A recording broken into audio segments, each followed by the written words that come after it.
God, I hope so. I mean, he better play. So he'll play. I'm sure he will. Yeah, He's been sick. I was going to say, for a guy like that, does he, I know practice is important, but does he need to practice I mean, I think when my dad coached the Vikings defensive line, when they had Jim Marshall, Carl Eller, Alan Page, they practiced. But I watched them practice when I was a kid. I'm like, they didn't practice? No, they didn't do much. So we've always been smart with DeMarcus. He's been battling that hamstring all year and all this other stuff. Now the illness. But there's only one DeMarcus Ware, and he'll be out there on Sunday. So does he need all the work? I'm going to say no. You were having some fun with the Giants. You slowed him down in the opener. Sean Lee had a huge game in that game. How can you slow down that offensive route? Well, I mean, obviously we've got to be on every, point. I mean, the games we played terrible on, we were blowing coverages, like you guys well documented. We made some errors in our substitution at times, and just our overall style of play. I think we've done a good job of trying to take our player strengths and making that a less complicated thing, and we've done that all summer and the OTAs and everything. So I think that leads us to play better football and eliminate bad football, which is the key.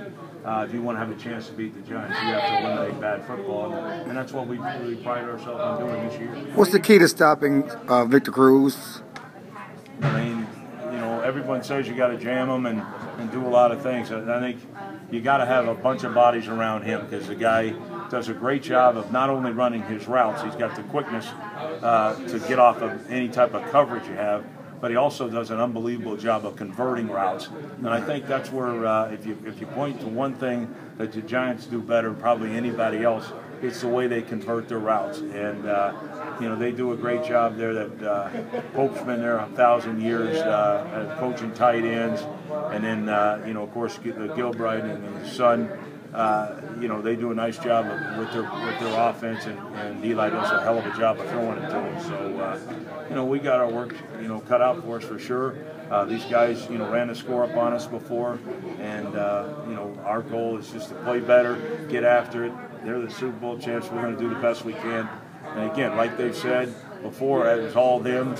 That's the only reason, they self-destructed apparently against us last time. So, hopefully they have another bad game. It'd take another miracle. That'd be a great thing. But this is why you got Brandon Carr and Claiborne. I mean, for matchups like this. I mean, these receiving cores, and that's why you wanted to get those guys. Right. Yeah. And we've got great corners, and they need to show up, and they will show up. Where you getting this? They self-destructed. They just had a bad game. Is this? Well, you know me, Tim. Besides just reading your articles and listening, watching Steve's TV show, I believe with everything you see. I hear it. I got big ears. I hear things after the game, and I was like, it's a bunch of bullshit. But it's okay. We'll find out. So have you reminded your team that they just stunk and you guys had nothing to do with it?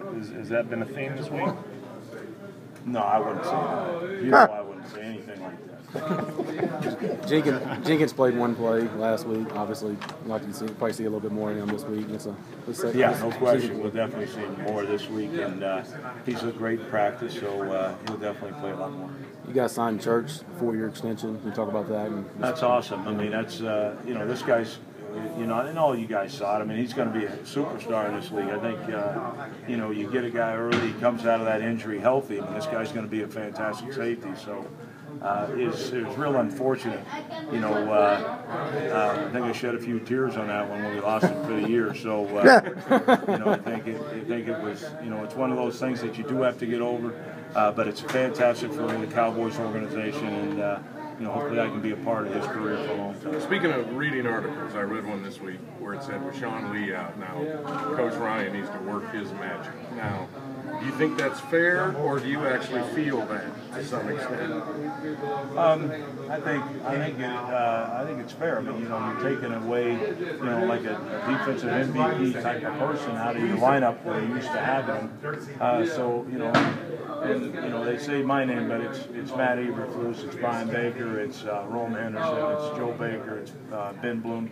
I mean, to me, we have an exceptional defensive staff. We're playing the Super Bowl champions, and we're looking to prove, that we know what we're doing, and we'll see.